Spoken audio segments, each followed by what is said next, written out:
السلام علیکم ورحمۃ اللہ وبرکاتہ۔ الحمد للہ رب العالمین والصلاة والسلام علی رسول الامین، اما بعد فاعوذ باللہ السمیع العلیم من الشیطان الرجیم، رب اشرح لی صدری ویسر لی امری واحلل عقدۃ من لسانی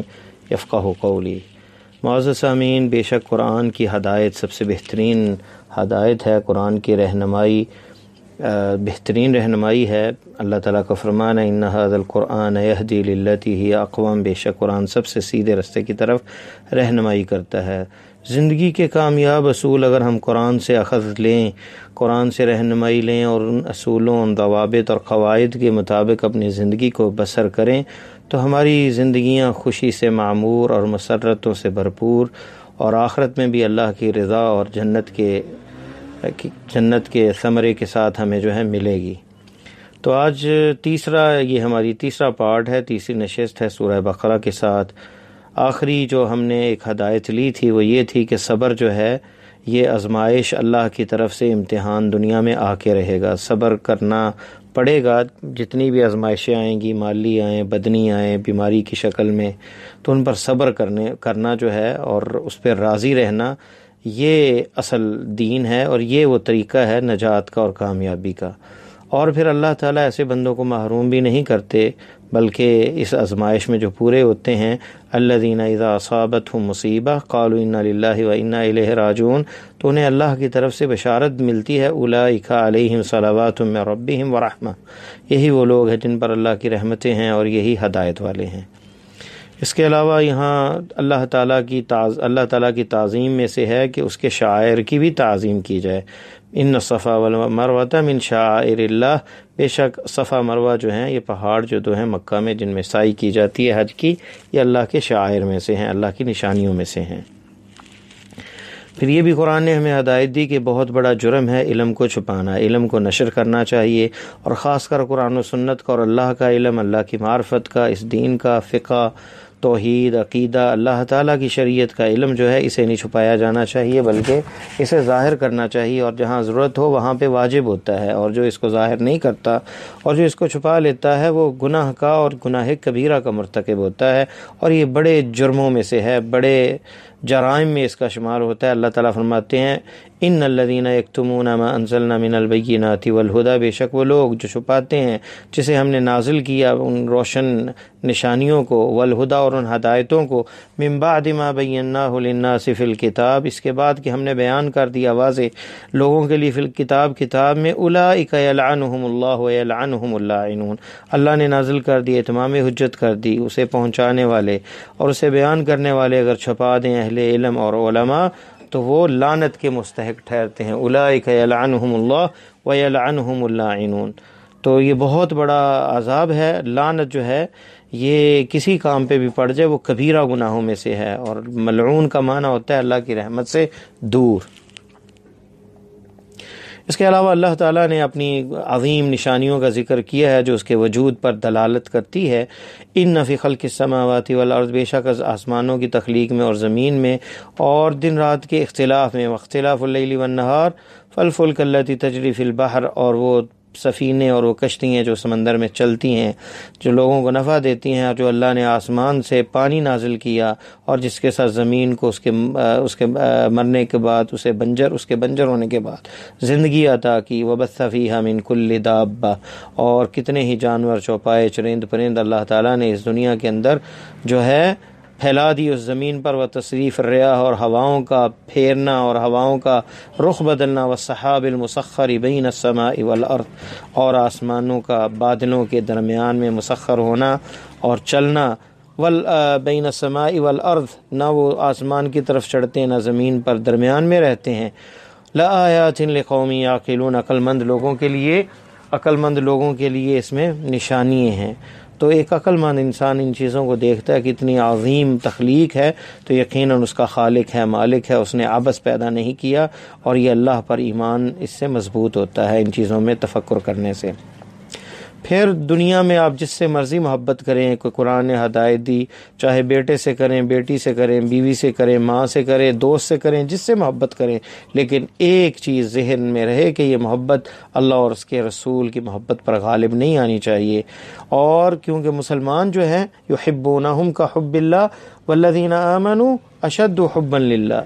کافر جو ہیں وہ ایسے کر سکتے ہیں، غیر مسلم ایسے کر سکتے ہیں، اللہ کی محبت مخلوق کو دے دیں، لیکن والذین آمنوا جو ایمان والے ہیں اشد حبا للہ، وہ سب سے زیادہ محبت کرنے والے اللہ کی ذات سے ہوتے ہیں۔ آیت نمبر 165۔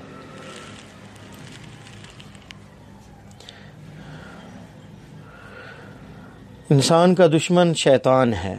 سورہ بقرہ کی 168 نمبر آیت میں یہی بتایا اللہ تعالیٰ نے کہ شیطان انسان کا کھلا دشمن ہے، وہ کسی بھی جگہ پہ کوئی سوراخ اسے مل جائے، کوئی جگہ مل جائے تو وہاں سے نقصان پہنچاتا ہے۔ اللہ تعالیٰ کا حکم ہے یا ایھا الناس کلوا مما فی الارض حلالا طیبا،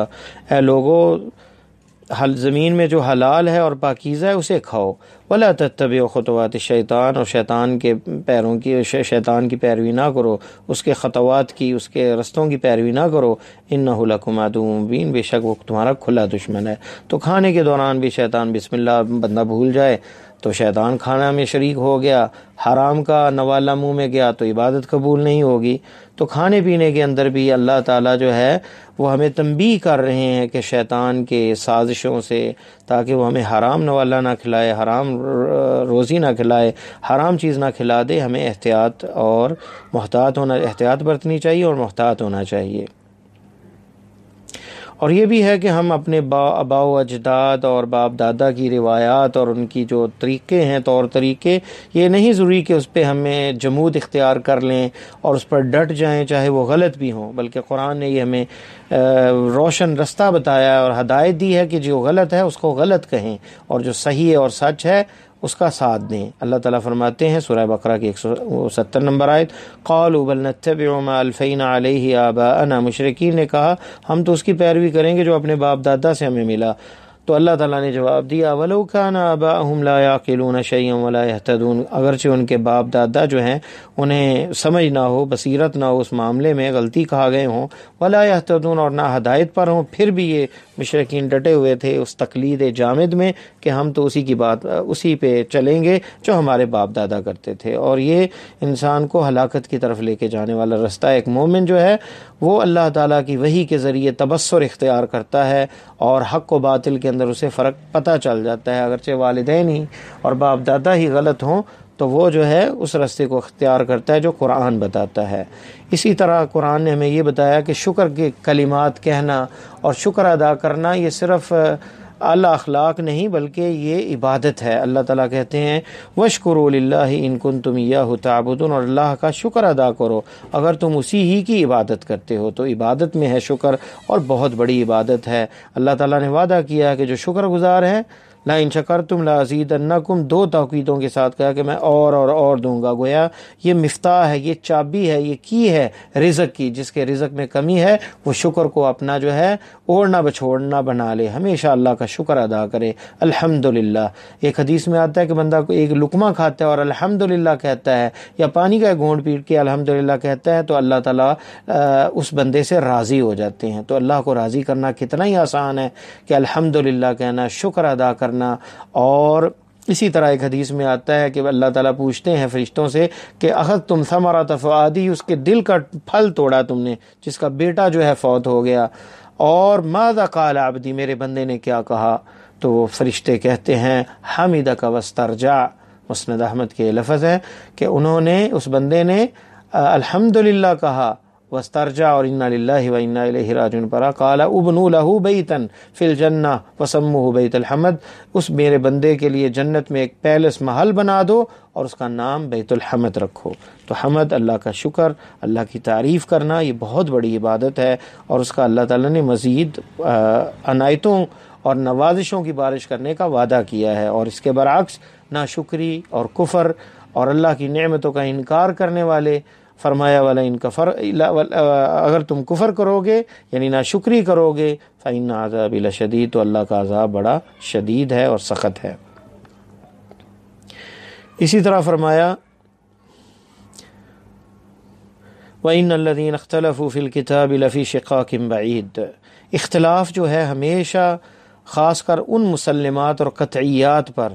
جو مسلم ہوں اور قرآن و سنت سے واضح ہوں، ان میں اختلاف جو ہے اس سے نزاع پیدا ہوتا ہے اور اس سے دوریاں پیدا ہوتی ہیں۔ اللہ تعالیٰ نے فرمایا سورہ بقرہ کی آیت نمبر 176 میں، وَإِنَّ الَّذِينَ اخْتَلَفُوا فِي الْكِتَابِ، بے شک وہ لوگ جو انہوں نے اختلاف کیا کتاب میں، لفی شقاق بعید، دور کے ان شقاق میں پڑ گئے اور ایک دوسرے سے جو ہے الگ ہو گئے اور ٹکڑے ٹکڑے ہو گئے اور دور ہو گئے ایک دوسرے سے اس شقاق کی وجہ سے۔ کتاب پہ اختلاف اور مسلمات پہ اختلاف جو ہے یہ امت کے اندر دوری پیدا کرتا ہے اور اختلاف لے آتا ہے۔ فروعات میں اختلاف سے دوری پیدا نہیں ہوتی، بلکہ مسلمات جو توحید ہے، ایک اللہ کی عبادت ہے، اس کے اندر شرک کرنا یہ ناممکن ہے کہ کوئی مسلمان اسے برداشت کرے۔ یہ اللہ کا حق ہے عبادت، ایک اللہ سے مدد مانگنا، ایک اللہ کے سامنے جھکنا، جب اوروں کے سامنے سر جھکایا جائے گا، اوروں سے ہاتھ پھیلایا جائے گا اللہ کو چھوڑ کر، تو یہ پھر اللہ کو بھی ناپسند ہے اور مومن بھی اس کو پسند نہیں کرتے، اور یہاں پہ پھر انشقاق اور امت میں اختلاف پیدا ہوتا ہے۔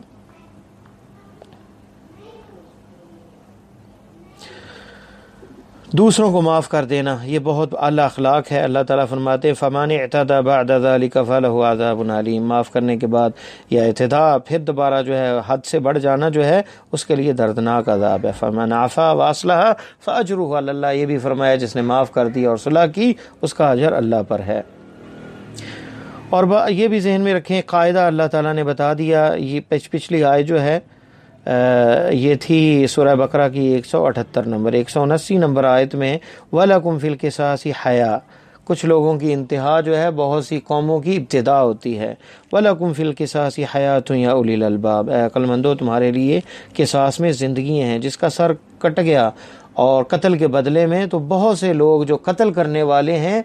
اور مقتول ہونے والے ہیں اور قتل کرنے والے ہیں وہ رک جائیں گے، تو بہت سی قومیں اور بہت سے افراد اور بہت سے خاندان اجڑنے سے بچ جائیں گے، گویا کہ ان کی زندگی ہے اس بندے کے خاتمے میں۔ اور قرآن نے کتنے ہی خوبصورت انداز میں کہا وَلَكُمْ فِي الْقِصَاصِ حَیَاةٌ یا اُولِی الْأَلْبَابِ۔ پھر اسی طرح اللہ تعالیٰ فرماتے ہیں